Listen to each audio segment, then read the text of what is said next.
Hello guys, welcome to my YouTube channel. What if I would tell you that in this position of exchange variation of Queen's Gambit decline, besides well-known, well-established positional ideas, and to be honest, like Black has a pretty good, reliable position here in a different way. I mean, you can actually spice things up, surprise your opponent, and get some imbalanced positions potentially. Would you be interested? So before we move into my material, I would like to remind you guys, as always, if you enjoyed the video, please like, subscribe to my YouTube channel. Highly recommended to hit the notification button, so you will be one of the first guys to get my material, and maybe you already can implement this in your games before it's reach out to other people. Nowadays it's quite important. A surprising effect is sometimes is crucial. Every comment appreciated. I try to answer every one of them, whether you have remarks about my video or maybe you have some new suggestion. So let's move to the topic of today's database. Now, so we get this exchange position, classical position, just to make sure. Let's get from the beginning so that you know what's going on exactly. So the move order just normal: d4, d5, c4, e6, knight c3. We play knight f6, capture, exchange variation, very well known, classical, everything, right? So I had some interesting idea connected with bishop e6, how was played by Fabiano Caruano, but here we stay with the classical line. Now e3, considered to be the most precise move order for white. Talking about other moves, I think like they give us much easier play. So if queen c2 comes, we actually can strike in the center. And by the way, this is the pattern that comes very often in my file. Only white is loosening control over d4 square, we strike with c5. So this is something new, not always c6. Not always solid and passive c6, but sometimes c5 is working. So this is great. Now, what happens with the move order knight f3? It's actually, in my opinion, it's slightly harmless, because we actually are able to solve the problem of this light square bishop. Our bishop is getting to f5, whether we play bishop f5 with the next move, or after queen c2 we play g6. It's well known, well established, and I don't see any problems. So I have updated material here. I already had some Queen's Gambit decline repertoire, classical one on my side, but in this file you'll get much more updated material, some new ideas, but the evaluation has not changed. Black is doing pretty well. So going back to our position, e3, so we play h6. So nowadays it's not a surprising idea to play h6. I remember some 20 years ago it's considered to be inaccuracy, because you need to put the knight on g6, but nowadays it's well known. Bishop h4, I also have a coverage of alternatives, but definitely less challenging. Bishop f4 and bishop captures f6. And now, instead of classical moves, knight d7, c6, castle, we play bishop g4. And so that's the point, that's the idea. It's not like a new move. There are quite a lot of games, but I hope not everyone familiar with this from white side. Now, Magnus played it once. Magnus' favorite idea is to play knight a8, but he has one very nice game against Iranian super GM Magul Suldu, and he won. Now, so what is happening here? The idea to induce f3, or maybe force white to play bishop e2, but basically we want to solve the problem of our light square bishop, which is always problematic in this variation. So we were able to trade it, great for us.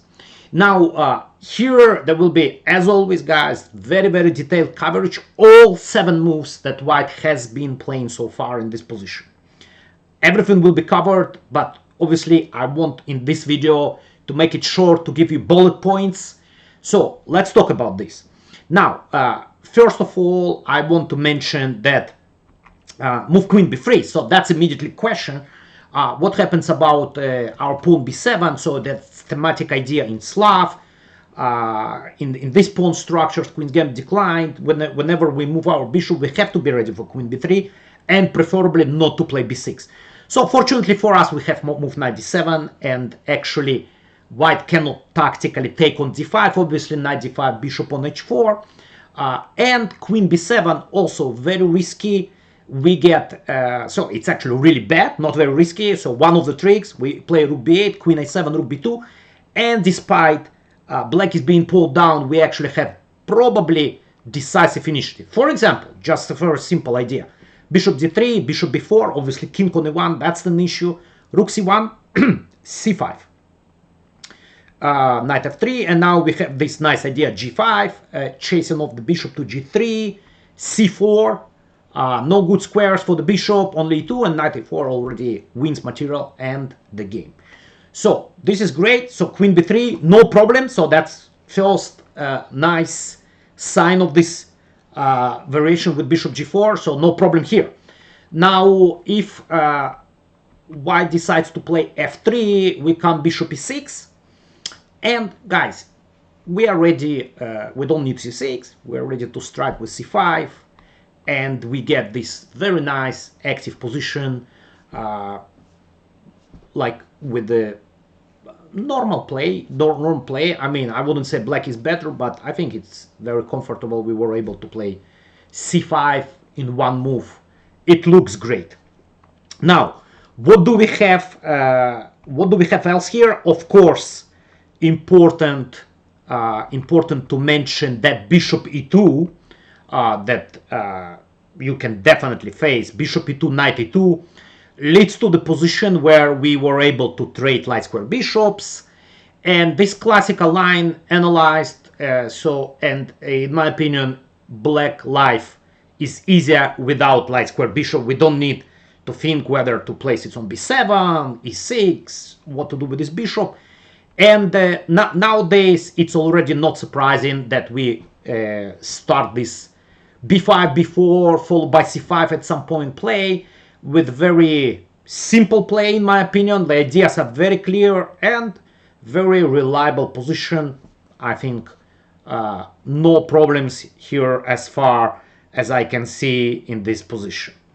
So now back to the line where we started. So the main move in the theory, as far as I can see, nowadays is queen c2, the most flexible move. So we play just castle, and now again there will be coverage of 4 different moves here.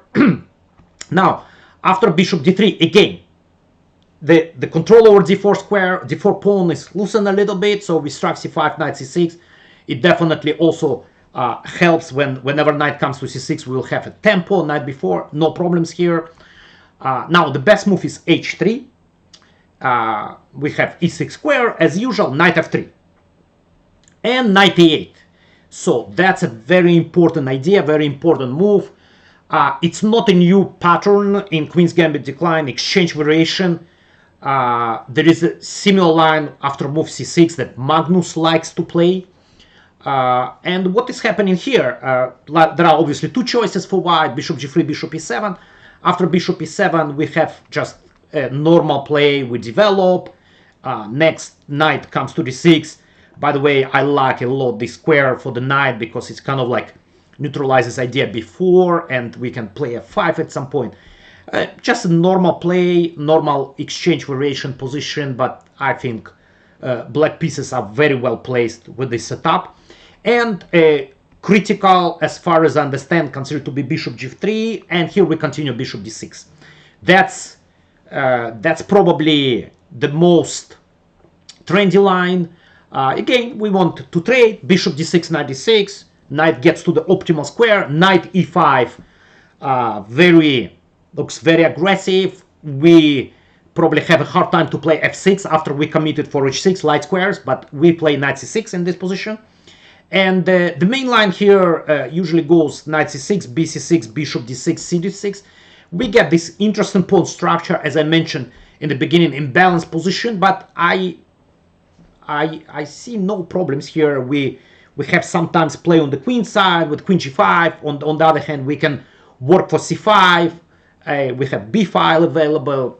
I don't see any problems. So, guys, what I want to say, it seems like there is a very interesting alternative to the classical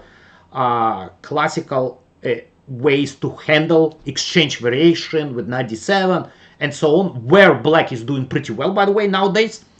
But something that you can, as I said, like complicate a little bit the game, spice things up, get some imbalanced positions, surprise your opponent hopefully, and at the same time it looks reliable, it looks pretty good. More and more grandmasters started to play this. Hopefully you'll enjoy this. Guys, you know, as always, the drill is the same. If you're interested in more detailed coverage, please head over to my website, Ask-Avrukh.com. You'll find this in description, where you can download fully detailed PGN with like new ideas for white, for black, and so on. Or you already have, I think, a very nice bullet points, so you can start playing by yourself after doing maybe some research, extra research, and hopefully you'll enjoy it. Guys, as always, thanks for watching, and I'm looking forward to see you again on my YouTube channel.